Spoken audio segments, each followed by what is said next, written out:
Hi, how are you? Good, thanks. Oh, come on in. You're a little early. I was just getting some things set up. The gang's going to be here probably in a half hour. But anyway, yeah, come on in. This is where we hang out. I'm into mid-century modern furniture and really enjoy it. So I built a little 3-room apartment here that kind of helps me showcase things that I like to have around. My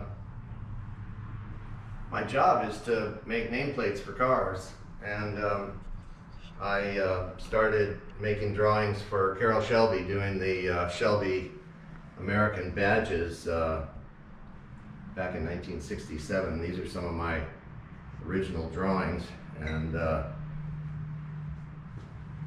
kind of fun to have around, I think. Then I've got a little office area that I made. Sometimes I actually bring my computer and do work in here. This desk is from the Alcoa building in San Francisco. It's got all the different features that they use in their Alcoa making of aluminum, castings, extrusions, kind of cool. My first computer, 1984, I think. Just about the time that Apple started. And then, if you don't mind, I'm just going to leave you in here for a few minutes. I've got a couple of things to do to get ready for the checkered flag, and Danielle and Casey will be here soon to check everybody in. So if you don't mind, I've got a couple of things to get ready. Great. Do you mind if I take a look around, take some pictures? No. Help yourself. I'll be around.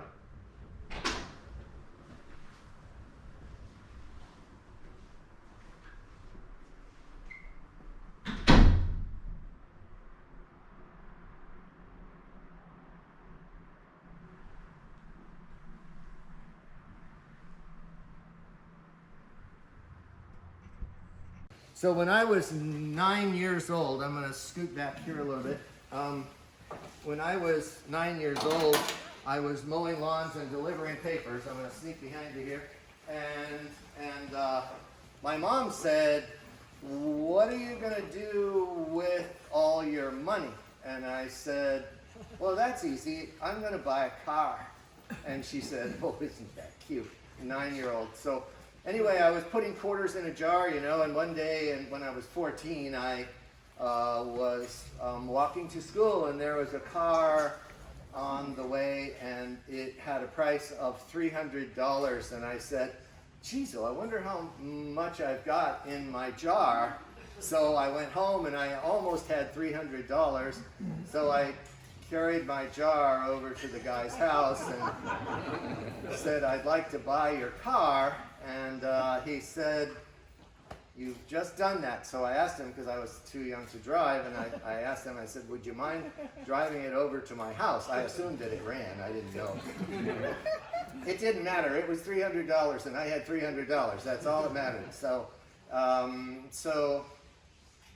he brought it over to my house, and my mom came home that afternoon and said, "What's that?" And I said, "That's my new car." So anyway, that is this car here, actually. And my friend Tom Hooker and I just finished restoring it for about the umpteenth time.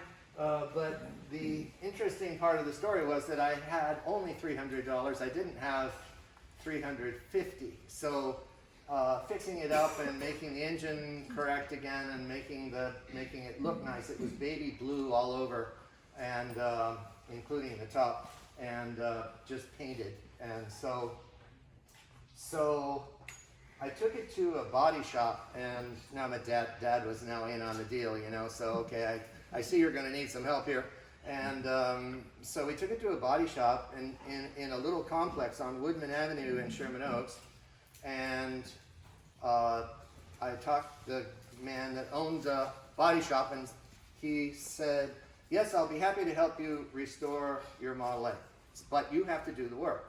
So as I look back on it, I know that he was working on it during the day, but he would leave me a project, and after school I would ride my bike over there, and I would do whatever it was. He said, okay, you have to do this now.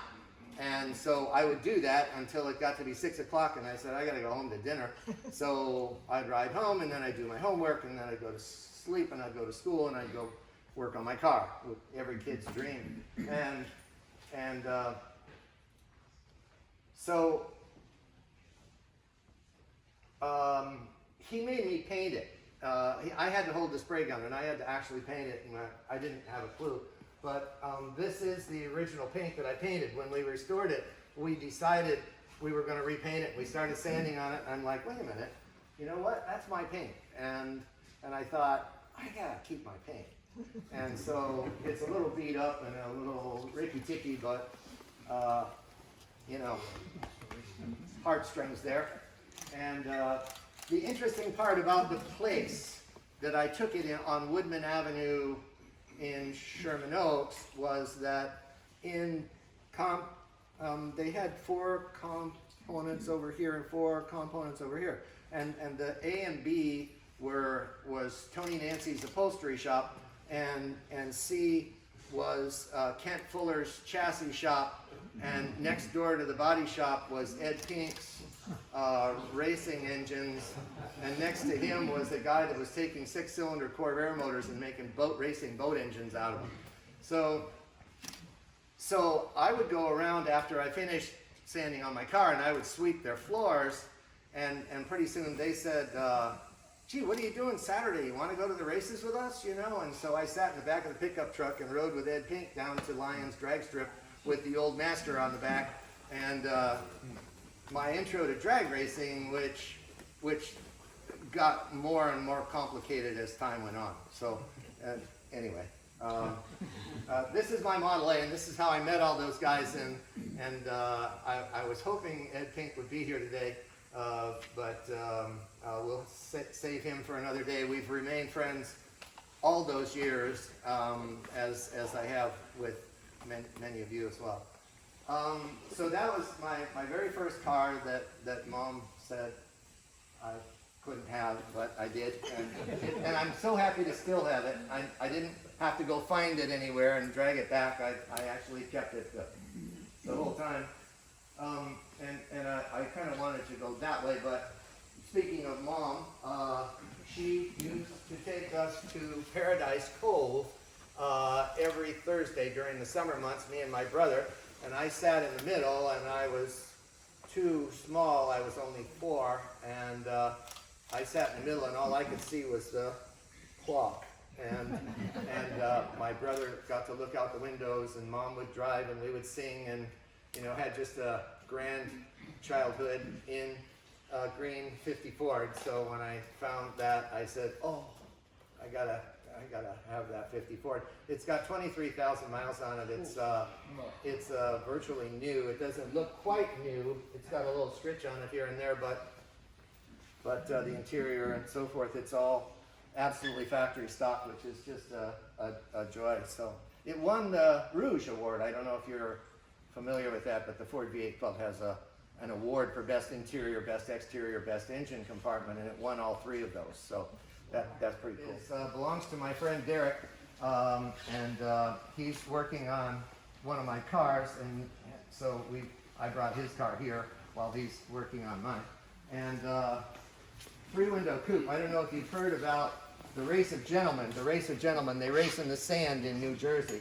So this is a unchopped 3-window coupe. That, on the other hand, is a chopped 3-window coupe. And this has all original interior, but it was all stripped down, which is what they did. They took the fenders off, like you see the Model A has all its fenders on. But when they raced these, they took the fenders off. So rumor has it 2 brothers went in on it and drove it to high school and modified the flathead. And anyway, it's a pretty simple old 32 Ford with a little bit rusty flathead in it, and it's exactly as I found it. And so I've been racing it at the Race of Gentlemen. It's just been a blast meeting all these kids. Those of you who are worried about, only all of us just being older here, you can go to the Race of Gentlemen and see these kids that are building these hot rods with no money, just like Alex Exidius and just like Wally Parks did back in the 40s. These kids are doing the same thing today, and gotta hand it to them. It's pretty cool. And hot rodding is alive and well. They whisper to each other, "Watch out for the old guy." So the Rolling Bones are some hot rod guys in New York, and they've built, I think, 16 cars, maybe 18 cars, and they did this one for me. It sits on 32 frame rails, and it's a steel Henry body, and it's got a little baby Chrysler Hemi in it. They put a real tricky hood fastening device on it. I can't remember how to open it, to tell you the truth. That's not really true. I thought it would be fun to say. But we get down to this one, and this is the somebody said, if you had to pick a crown jewel, which one would it be? All I can say is that when I come here and the lights are off, there's a glow in the room, and it's coming from this car. So this car was built and raced in the mid 40s by three brothers, the Williams brothers in Ventura, California. And they ran it around with a hot rod V8 flathead for a while, and then they heard that the overhead valve engine was coming out. So they went to the local Dodge dealer and bought a new Hemi. And they took it to all the guys in LA that were building race cars, and they had Edelbrock do the balancing, and they had, Chet Herbert, who was making roller camshafts out of Harley Davidson lifters, and anyway, they had everybody who's who building pieces, the forged pistons, and they really built a serious race motor. Hillborn fuel injection. It had number 13 scratched on the intake manifold, so we didn't know if it was working. So I took it off and I said, let's take it to Hillborn. And they said, holy mackerel, we've never seen this before. This is really, really early fuel injection. And he walked over to a little glass case and took out a little leather spiral ring-bound notebook and opened it and started going through, and on page 13 was Williams Brothers at the address that I found this car at that address, and he said, this is the 13th fuel injection system our company ever made. It's really cool. And so they knew that they were going to go to Bonneville with this thing, and they put the engine in it, and it, not only that, but it's a pretty little car. I mean, it just, it's hard to believe that this is exactly the way they made it in 1948. And the next door neighbor was a body shop guy, and those of you that went to Indianapolis with the trip a couple of weeks ago, we went to the Indy Museum, and in the Indy Museum was a car number 99. It was the winning car from 1951. It was driven by a guy named Lee Wallard, and Lee Wallard said, there's a chance with that engine that you're going to go as fast as I did at Indy. And he said, you're going to need tires. You're going to need high-speed tires. So he took the tires off of the number 99 winning Indy car and gave them to Ron Williams, and they're here now.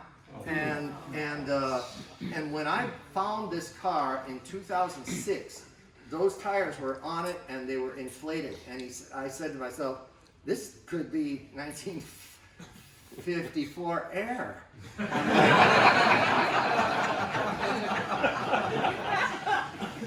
So anyway, This car is exactly as it was, exactly in every single detail. They invited me to bring it to the second time I've had it outside. I don't, this car doesn't go anywhere. They made me take it to the inn at St. John for the Car Show of the Americas or something. I can't remember what they call it. But they called me and they sold me on it because they were honoring Bruce Meyer. And they said it would be maybe more comfortable for him if some of his friends from California came along. So, you know, so they didn't feel lonely. And so they talked me into taking it. And the byproduct of that weekend was that this car came away with this huge crystal bowl. We knew we weren't being judged. The car was not being judged, but they couldn't believe it. And this group called FIVA, it's like the FIA for racing, but for vintage and preservation. And they just couldn't believe it. I mean, the fan belt, the spark plug wires, I mean, everything is exact. And the gauge guys are saying, I've never seen that tack before. And you know, it's just awesome. Auburn dash turned around backwards. Masking tape, they put masking tape over the leading edge of the tonneau cover to hold it down so it wouldn't blow off. And you can still see the remnants of the masking tape. Every once in a while we find a little piece of it on the floor. So don't touch this one. How fast did it go? It went 159. Vic Edelbrock held the record at 138. And this car went 159, and they said, well, because they were, you know, people in those days were breaking records by a half a mile an hour. I mean, it was really something to be able to break a record. They didn't break the record, they killed it. And so they took it home and shoved it inside and in their garage, and that was that. And they said, well, what are we gonna do now? So then they converted their lawnmower to run on methanol because they didn't have anything else to do. Really, really a pretty little car, but when you open the hood and look inside, it's really a serious race car. And There's a small puddle under it too. yeah. Is that vintage 19?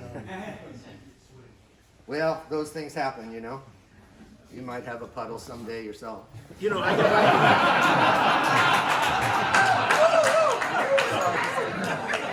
truth is that we invited him back. I didn't know you were here yet. It's not time yet. You usually run 30 minutes late. I know, I was here around 30 minutes late.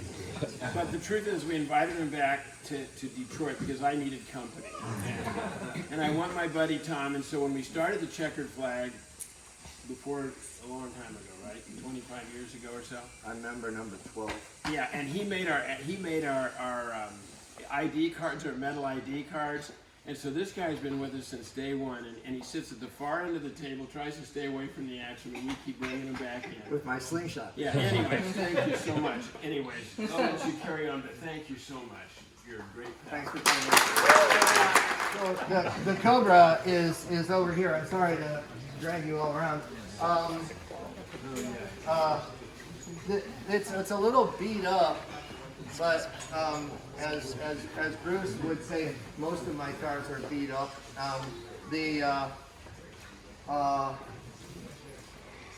When I was making badges and emblems for Carroll Shelby, the side emblems and the nose emblems on this car, and the GT350 had a little GT350 on the trunk, and I was trying to sit through a business meeting with these guys, like Pete Brock and some of these guys, and we're sketching badges, and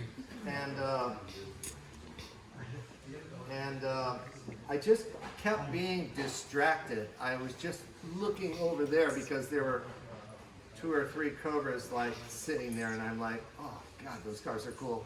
And I said, someday I'm gonna have to have one. So that was in 1966 and mostly 67, and I went out and got a car loan so that I could buy this car in 1970, I believe. Lynn says 69, but I think it was 70, and it looked just like this except for the dents. I did all of that, and I went to Willow Springs Raceway with Lynn, we decided that we should drive our hot rods on a racetrack instead of racing on the street, and that wasn't exclusive, but we tried. But the cars are so much fun. We went to Willow Springs and started driving around, and we didn't have a clue how to do it. And just about 2 years later, I think 72 or maybe 73, I did my first race in this car, and there's significant damage to the front of it, and I'm always feeling bad about that, because what it indicates is that I wasn't going fast enough, that there were other cars ahead of me and they were hitting me with rocks, and but I've had a blast with this car, and when we go to Lynn's, I'll roll it out and take it with us, so that when we finish at Lynn's, we're going to go to Newcomb's Ranch and have a hamburger up Highway 2, which is a great fun drive, and you're all welcome to join. But because so many of my cars, they're the way they were, and I can't, you know, I was talking about being embarrassed a little bit about how it looks, but my friends say, no deal, you're not painting that car.